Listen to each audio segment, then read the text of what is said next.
ladies and gentlemen, our first inductee into the Corvette Hall of Fame is Herb Fishel.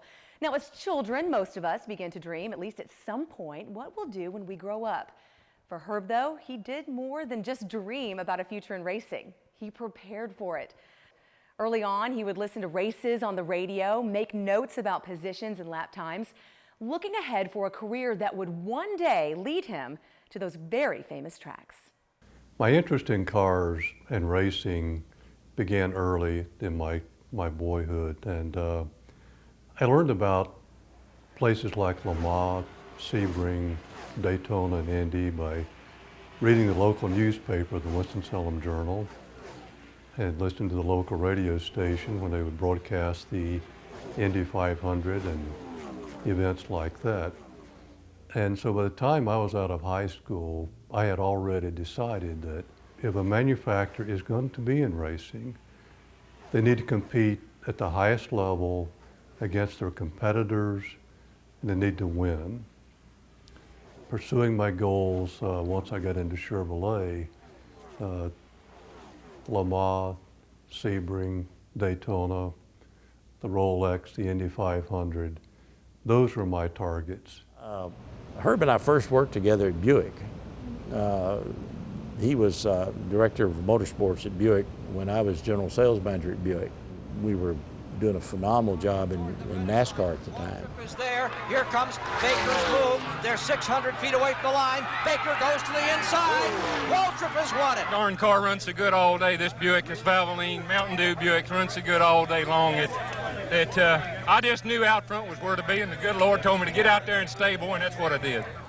When he was selected to go to Chevrolet and director of Motorsports at Chevrolet, well, that broadened his horizons to Indianapolis, Indycars, and one thing or the other, and all the Sportsman Series, you just name it. Herb fascinated me because he could get things done inside GM.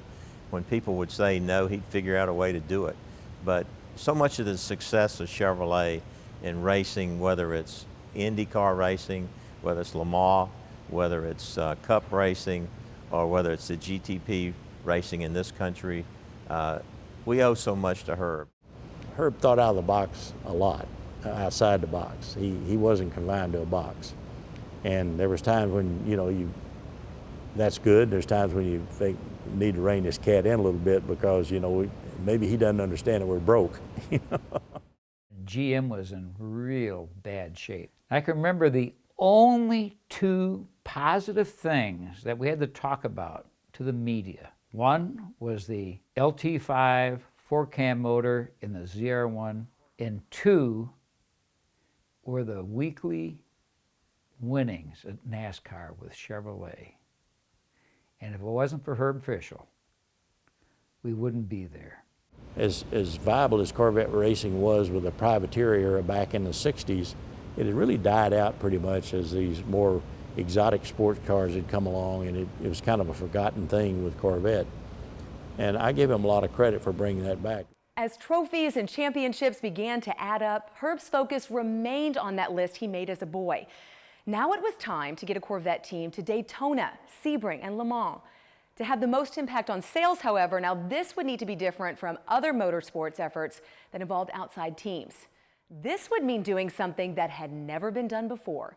And to make that happen, he would need people who shared his dream and were as committed as he was to seeing it come true. I remember going into Herb Fishel's office one day, and he had a painting behind his desk of a car competing at Le Mans. And it had been Herb's dream since he started at General Motors to find a way, anyway, to get Chevrolet to Le Mans. I believed in his dream. Herb was an extremely intelligent man, and he had vision far beyond what anyone else I had dealt with in the racing community had. And he had this idea, and I jumped right on the bandwagon. And we began to put together a program that for the first time in history would be a full factory supported Corvette race program. I mean, everybody that worked so hard and worked as a team together, it's just unbelievable that this, that this happened. I'd have to say that was my most memorable moment in racing in my career. The team has worked very, very hard for this. This is the culmination of a 3-year program. Finished third the first year, second the second, so obviously we had a tremendous amount of pressure on us to finish first this year. All the guys at Pratt & Miller, just a tremendous job. I had a great time, Andy and all the team, Pratt & Miller and the Corvette guys. Can't say enough about these guys. They've really helped my road racing experience. Winning Le Mans for the first time was a big deal. The level of excitement is beyond compare. And I can remember coming down off of that podium and that walk back. The crowd at that point in time had kind of dispersed. I'm carrying the trophy. We walked back into our little dining area, and Herb was in there. And he was at the far end of the room. I came through the door, and we locked eyes and just walked over. I put the trophy on the table in front of him. He looked at it, and we just kind of embraced.